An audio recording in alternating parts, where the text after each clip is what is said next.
When I first moved back to Riverside County to take up residence in my ancestral family home, I had no inkling of the turmoil that awaited me. The old estate had been in my family for over 120 years, its history intertwined with the very foundations of the region, particularly the local Albright Memorial Hospital, which my great-great-grandparents helped establish. Growing up, I'd heard countless stories about how they donated land, funds, and tireless efforts to build the county's first modern medical center. Yet times change. Suburban sprawl enveloped once rural farmland. Developers carved out subdivisions in every direction, and newly formed homeowners associations, HOAs, flourished. The estate was never supposed to be part of any such association. It had existed generations before HOAs even existed. However, when I arrived to restore my family's home, I discovered an HOA official, known among neighbors as Karen, determined to remove me from my rightful land and turn the estate into a regulated subdivision lot. This is the story of how an aggressive HOA, led by Karen, tried to evict me, the rightful owner, from my own historic property, oblivious to the century-old legacy behind it all. In the end, once the truth came to light about my family's contributions to the very region we called home, Karen's overreach became both a public scandal and her personal downfall. I'd lived away from Riverside County for over a decade, pursuing my career in architecture and historic preservation. When my elderly mother passed, the estate became my responsibility. At first, I hesitated. Caring for a sprawling property built in the late 19th century seemed daunting. But my mother's final wish was that I protect our family legacy. So I returned with determination to restore our home to its former glory. The Albright estate, my mother's maiden name was Albright, sat on a gently sloping hill overlooking the winding Maple River. Its main structure was a grand Victorian manor featuring gables, wraparound porches, and ornate stained glass windows. Over the decades, the property's landholdings had been partially sold or donated, including the parcel used to build Albright Memorial Hospital. The hospital stood a few miles away, but the estate still encompassed 10 acres of rolling lawns, century-old oak trees, and a caretaker's cottage by the orchard. Despite needing repairs, the manor exuded a dignified charm. Marble floors in the foyer were scuffed, and some stained glass panes needed restoration, but I fell in love with the house all over again the moment I stepped inside. I resolved to do justice to my ancestors' memory. Little did I know, outside forces were about to challenge my legal claim to the property, forces that ironically had no notion of the estate's historical importance. Shortly after I unpacked, I noticed a small white car drive slowly past my gate. The driver, a tall woman with a severe bob haircut, peered out her window and jotted notes on a clipboard. She paused by the mailbox, then reversed a few feet to inspect my wrought iron fence, as if measuring it. The next day, a letter arrived in my mailbox bearing the letterhead of Garden View Estates HOA. I found the name puzzling since my property wasn't part of any suburban plan. Still, I skimmed the letter. Subject: Unapproved exterior elements. Dear resident, it has come to our attention that certain aspects of your property at 125 Albright Lane violate Garden View Estates HOA bylaws. Specifically, architectural features, e.g., ornate fencing and stone pillars, that exceed the height limit. Unapproved dwelling facade colors. Unmaintained landscaping in the front yard area. You are required to file for immediate compliance or face daily fines. Our Vice President, Ms. Belinda Angstrom, Karen, will conduct further inspections. Sincerely, the Board of Garden View Estates HOA. I blinked in disbelief. I'd never heard of Garden View Estates, nor had my mother ever mentioned signing up for an HOA. The estate predated every housing development in the area. I double-checked the property deed. Nowhere did it say we were subject to any association. To clarify, I drove around the neighboring blocks. Sure enough, a newly built subdivision, also called Garden View Estates, had sprung up adjacent to the old orchard on the far side of the property. Rows of identical two-story houses lined pristine cul-de-sacs, each sporting the same beige paint and carefully manicured lawns. My estate remained at the top of the hill, physically separate, but evidently in the HOA's crosshairs. 2 days later, a knock sounded at my door. I opened it to find that same tall woman from the car, standing with arms folded across her chest. She wore a crisp blazer and had that same clipboard tucked under one arm. "Hello," she said curtly. "I'm Belinda Angstrom, but most people call me Karen." I tried to greet her politely, but she thrust a document at me. "Are you aware you're in violation of multiple bylaws for Garden View Estates?" "I don't think so," I responded cautiously. "My property is the Albright Estate. It's not part of your HOA." Karen narrowed her eyes. "All homes in this area must comply with the association's standards. Your fence is too high. Your paint color is unapproved. And I see you have a greenhouse in the backyard that wasn't submitted for review." I managed a tight smile. "This house was built in 1903, ma'am, and it's not in your subdivision. My family's owned it continuously since before Garden View Estates existed." She seemed unfazed. "That might have been true at one point, but boundaries change. We believe your property was annexed into the HOA during the last expansion. If you have questions, you can come to our next board meeting." Her arrogance rankled me. "I have the official deed. There's no mention of any HOA." Karen sniffed. "The city might have integrated your land when the new lots were approved. We'll look into it. Meanwhile, you're expected to comply with standard guidelines. I'll be back to make sure you do." With that ominous statement, she spun on her heel and marched off. I stood there, stunned by her brazen assumption. Before I could challenge her further, she was gone, leaving me uneasy about what she might do next. Worried about potential confusion, I headed to City Hall the following morning. After a few inquiries, I found an older clerk in the zoning department who remembered the Albright estate. He was adamant that no HOA boundary included the estate's land. He pulled up digital records. "The developer of Garden View Estates originally tried to buy part of your orchard, but your mother refused. The final plat for that subdivision stops right at the orchard line. There's zero mention of your house."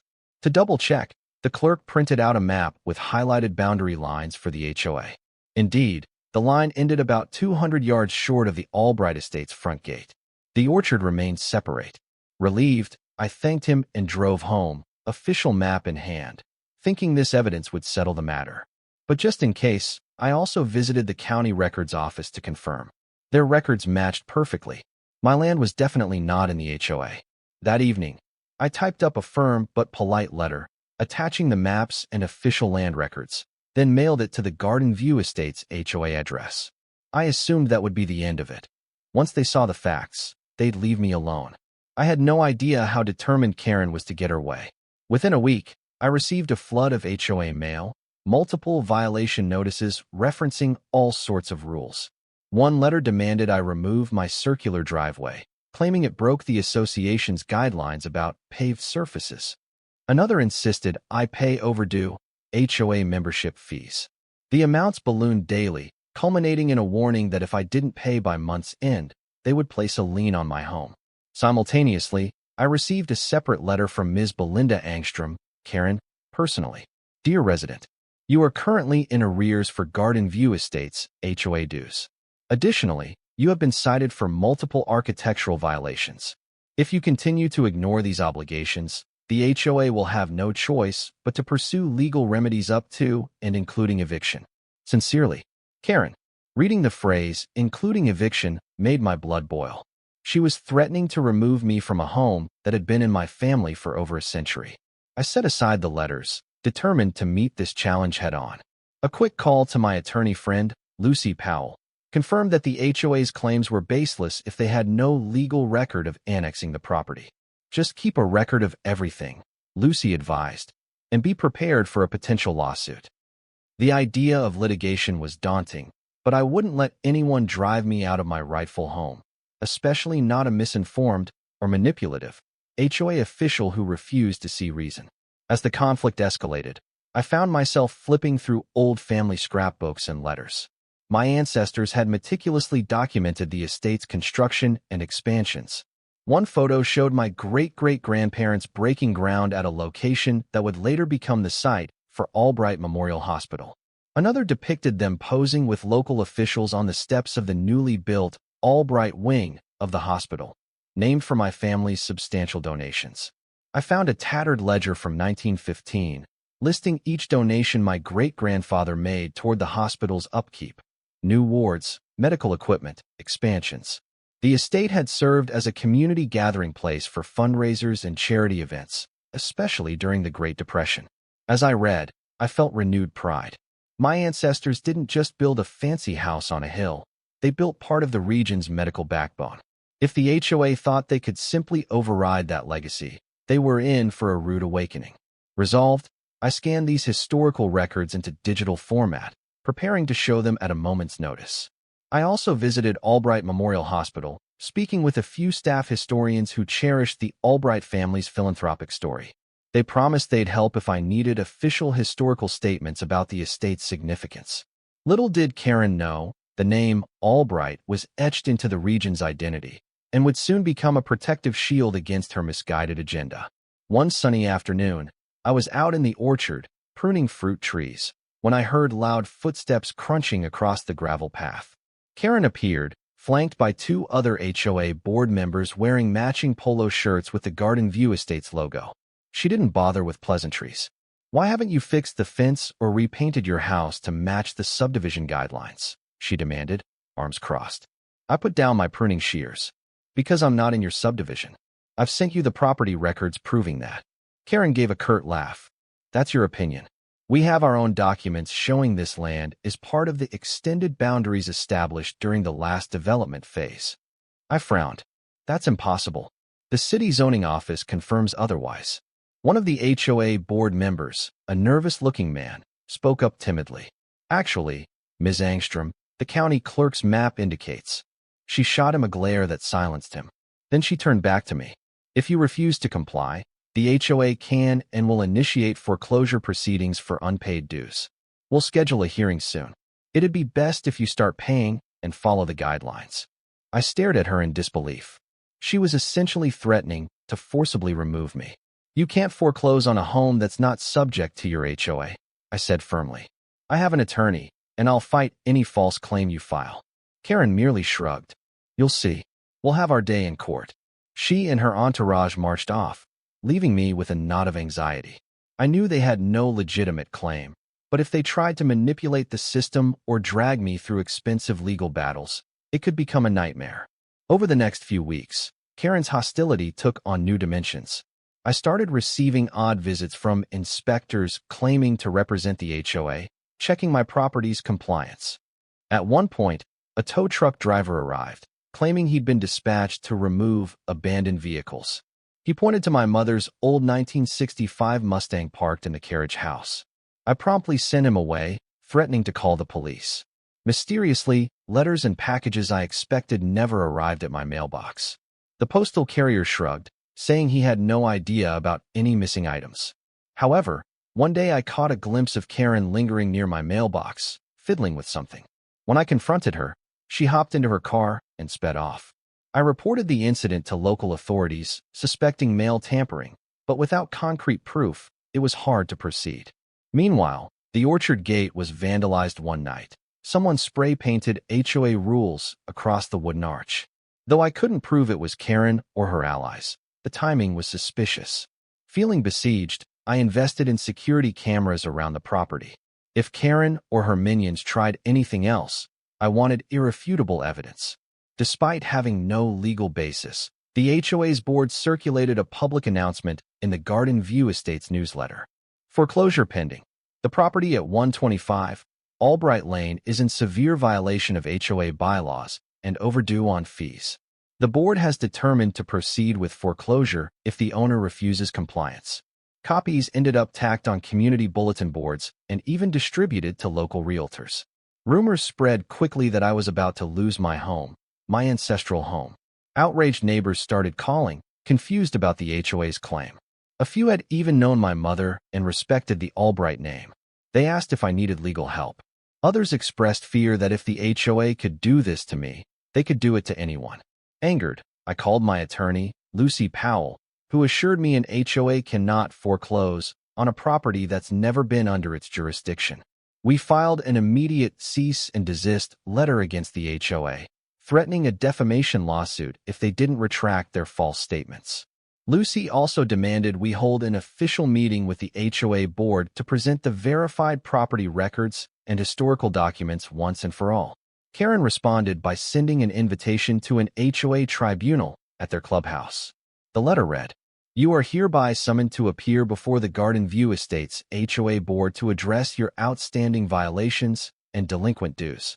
Failure to appear or comply may result in immediate legal action. The bravado in her words was galling. Nonetheless, we decided to attend, if only to set the record straight in front of the entire board. The HOA's clubhouse was a modern facility in the heart of Garden View Estates, complete with a pool, tennis courts, and a gathering hall. When Lucy and I arrived for the tribunal, we found a crowd. Half the board members, some local residents, likely gossip seekers, and, of course, Karen presiding at a long table as if she were a judge in a courtroom. She cleared her throat.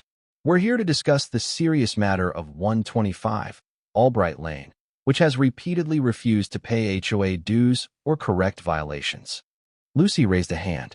Pardon me, Ms. Angstrom, but my client's property is not within your HOA's boundaries. We have official records from the city, county, and state verifying that. Karen sneered. Our records show otherwise. We have a map from the developer. The nervous board member from earlier tried to intervene. Ms. Angstrom, that map you're referencing was found to be an old draft. The final version doesn't include. She cut him off, glaring. Enough. The matter is settled. This homeowner must pay or face foreclosure. Lucy calmly placed a large binder on the table. Inside were city zoning maps, county deeds, and historical property lines dating back 120 years. Then Lucy produced a letter from the Riverside County Recorder's Office confirming the Albright estate had never been, and could never be, annexed into the Garden View Estates HOA without explicit homeowner consent, which had never happened. Murmurs rippled through the room. Karen's face flushed, but she refused to back down. Perhaps all these documents are outdated. We have a more recent developer's plan. That plan is worthless, Lucy retorted, pointing to a large official seal on the county letter. This is from the official recorder.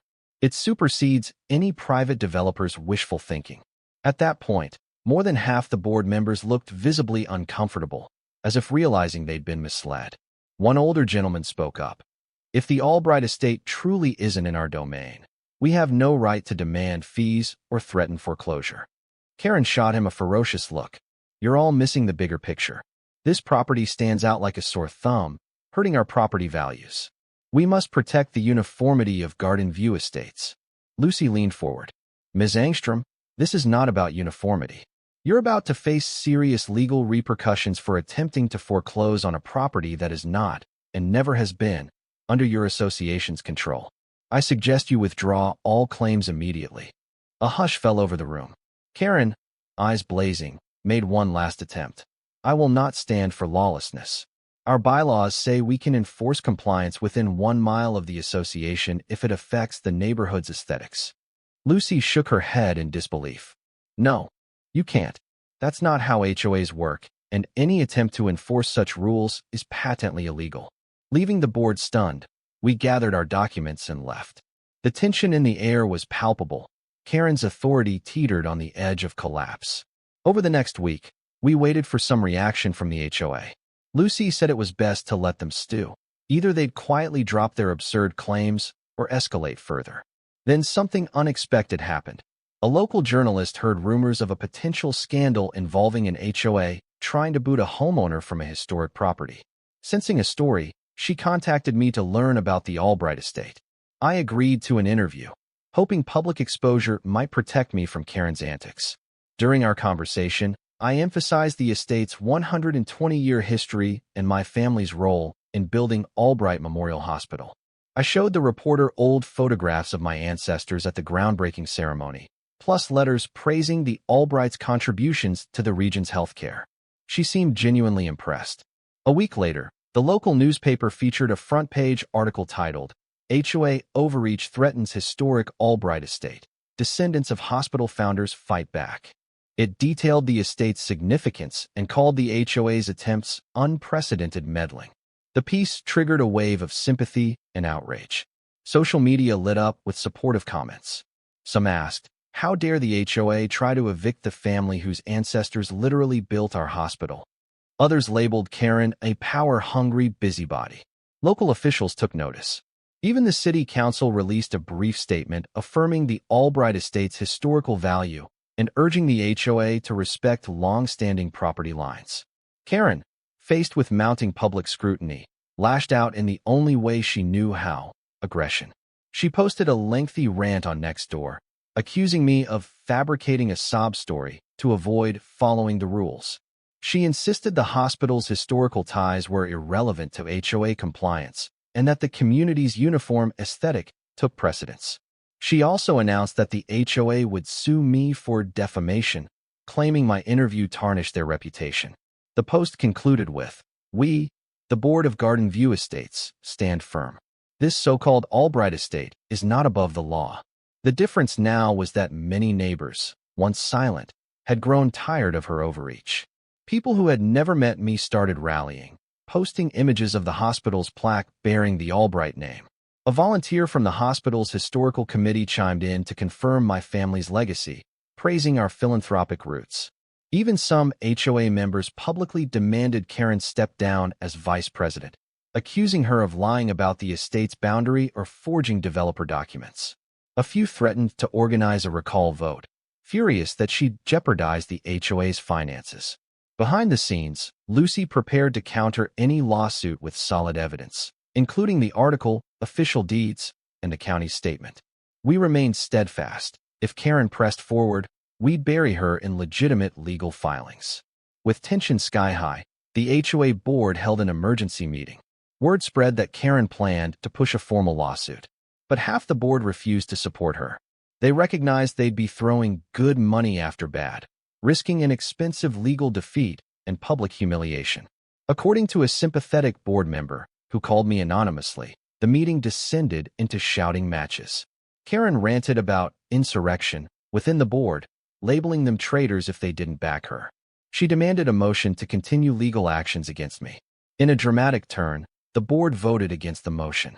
They also scheduled a recall vote to remove Karen from her position, citing unethical behavior and misinformation. Outraged, Karen threatened to sue her own board, but they ignored her. No official statement was released, but rumors suggested that the board wanted to broker peace with me. They realized the estate's history was on my side, and Karen's vendetta was untenable. Meanwhile, local news covered the board's rift, painting Karen as an out-of-control figure alienating even her own allies. Shortly after the board's meltdown, I noticed suspicious activity near my property lines once again. Late one night, a group of individuals tried to dismantle part of my orchard fence, presumably to create an access path. My new security cameras caught them in the act. One figure, tall with a bob haircut, was unmistakable: Karen. She and two accomplices tampered with the wooden posts, apparently hoping to connect the orchard to a Garden View Estates walkway. Perhaps she aimed to claim the orchard as a community common area. I watched in real time from my phone app as the intruders messed with the fence. Furious, I dialed the police. By the time patrol cars arrived, the trespassers had scattered, but my cameras had recorded everything clearly, including Karen's face. The next morning, I filed a police report for trespassing and attempted vandalism. Lucy forwarded the footage to the local district attorney, who took an interest, given the high-profile nature of the HOA fiasco. The DA's office indicated they might press charges, especially if property damage was confirmed. Karen, confronted with the evidence, denied everything at first. But once she learned about the security footage, she pivoted to claiming she was inspecting the fence line on behalf of the HOA. That excuse fell flat. The orchard fence was my property, not the HOA's. This midnight stunt only cemented Karen's reputation as a lawbreaker, further unraveling her support base.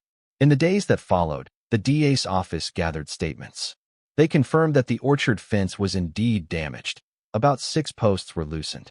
The evidence from my security footage was clear. Karen had forcibly tampered with private property. Subsequently, criminal charges were filed against her: trespassing, vandalism, attempted illegal property claim, a rarely used local statute dealing with tampering to misrepresent land boundaries. Word spread like wildfire. Even the most steadfast Karen supporters reeled in shock. Many realized that her brazen attempts to forcibly incorporate my orchard were not just borderline misconduct, but actual crimes.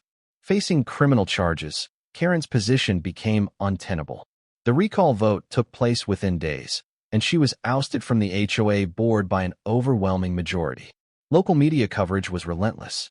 Headlines read, HOA Vice President charged, historic Albright estate vindicated. Finally, after months of harassment, I felt a sense of relief. Karen's intimidation campaign was collapsing under its own illegality. A preliminary hearing for Karen's criminal case was set at the county courthouse. The atmosphere was tense, with journalists hoping to see if the former HOA official would plead guilty or fight the charges. I attended as a witness, along with Lucy and other neighbors. Karen arrived with her lawyer, looking visibly stressed. Gone was her haughty confidence. She faced the judge, who read the charges and asked for her plea. She pleaded, not guilty, claiming she believed the orchard fence was within the HOA's jurisdiction. But the prosecution was armed with the city's official boundary maps and my security footage. They spelled out Karen's pattern of threats, false foreclosure attempts, and culminating in the midnight fence trespass. Her attorney argued that Karen had only been doing her duty, but the judge wasn't swayed. He set a trial date, warning that if convicted, Karen could face jail time. Outside, reporters bombarded me with questions. I reiterated my relief that the law was finally taking action. I also reminded them about the Albright family's long history in Riverside County, hoping the final outcome would reflect how deeply we cared for this community. Meanwhile, Albright Memorial Hospital staff followed the case with keen interest. Some hospital board members publicly stated support for me, praising the Albright family's legacy. They condemned Karen's attempts to desecrate a property so integral to the county's heritage. A local TV station ran a feature segment on the hospital's founding, highlighting the donation of land by my ancestors and showcasing old photographs of the groundbreaking ceremony. They even filmed a brief interview with me on the steps of the estate, the majestic Victorian manor as a backdrop. The swelling tide of public opinion was firmly against Karen. Even those who once thought the dispute was just an HOA matter recognized the seriousness of her criminal trespass. More significantly, they saw the deeper context. This wasn't just any homeowner. It was the direct descendant of the region's philanthropic pioneers, the very people who built Riverside County's first major hospital. Emails, letters, and phone calls poured in, offering moral support. Neighbors dropped off homemade meals and notes of encouragement. Strangers thanked me for standing up to bullying HOAs. The negativity and fear I once felt began to lift. Months later, Karen's trial commenced. The prosecution laid out a methodical case, calling witness after witness. A city zoning official testified the Albright estate had never been part of Garden View Estates. Myself and Lucy recounted the endless harassment, threats of foreclosure, and attempts to enforce fake dues. Security footage of Karen damaging the orchard fence played on a large screen. Karen's defense attempted to paint her as a misunderstood community volunteer who truly believed the estate was inside the HOA. But the evidence of her forging or misrepresenting developer maps was damning. Moreover, text messages surfaced between Karen and a small clique of supporters discussing forcing the Albright place under our control. In a last-ditch effort, Karen took the stand to blame the developer for confusing boundaries. She also claimed to have no memory of the midnight fence incident. The prosecution discredited these claims, reminding the jury that her presence in the video was unmistakable and she'd threatened me publicly for months. After closing arguments, the jury deliberated for just one day. Their verdict: guilty on all 3 counts: trespassing, vandalism, and illegal property tampering. The judge scheduled a separate sentencing hearing, but the maximum penalties hovered over Karen like a dark cloud. On the day of sentencing, the courtroom was packed. The judge summarized the case, emphasizing Karen's repeated refusal to heed warnings from city officials, the county records office, and even her own HOA board. He also noted her role in distributing false foreclosure notices, which could qualify as fraud or extortion in some contexts. Karen stood before the judge in a somber gray suit, shoulders slumped. She maintained a stony expression, though her eyes occasionally flicked to me with a look of anger. "Ms. Angstrom," the judge intoned, "your actions represent a flagrant abuse of power under the guise of an HOA. Not only did you ignore official documentation, but you also spread false claims, attempted to forcibly annex land, and ultimately resorted to trespassing and vandalism." He then announced her sentence. 6 months in county jail for criminal trespassing and vandalism, plus a year of probation. Significant fines for legal costs, restitution for the fence damage, and defamation-like harm. Mandatory resignation from the HOA board and prohibition from holding any leadership role in similar community organizations for 5 years. Finally, to address the false foreclosure threats, the judge granted me the right to pursue further civil damages. If Karen couldn't pay, her personal assets, including her own property, would be subject to confiscation. A collective hush fell as Karen staggered slightly, absorbing the reality of jail time. Her attorney patted her arm, but no words could soften the blow. The gavel fell, and the bailiff led her away. With Karen gone, the Garden View Estates HOA board scrambled to repair its reputation. They issued a formal apology to me, disclaiming any involvement in Karen's personal vendetta. They also revised their bylaws to prevent any single officer from taking unilateral legal actions. Neighbors who once feared the HOA's heavy hand breathed easier. Some used the fiasco to push for friendlier, more cooperative policies. I received an official letter from the new HOA president confirming they had no rightful claim over my property and would never pursue such nonsense again. Local media framed the resolution as a victory for property rights and historical preservation.